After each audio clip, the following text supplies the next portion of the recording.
Ni due.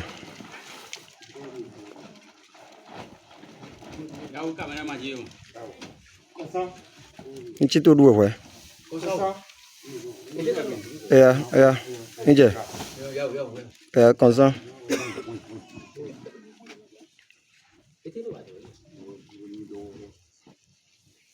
Comme ça là là.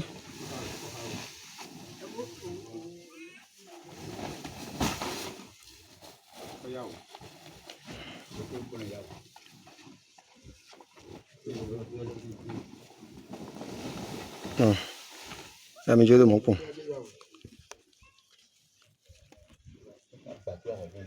Je me le hall pour qu'au gor nous les affions. Il m'a demandé non je bon clair hall même bien. Voilà.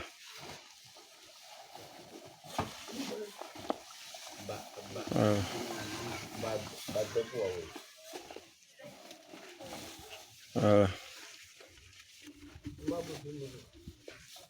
Mais là, mat 2 minutes à pont. Il y a moins de ligne, ouais.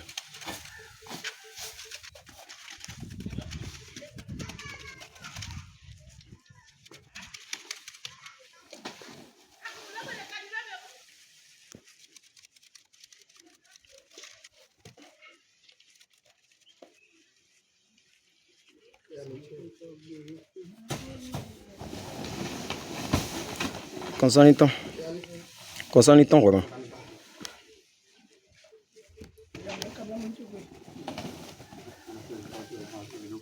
Concernant ouais.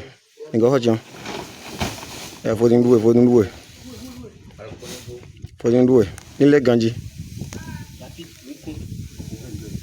On va couper. Faut me couper.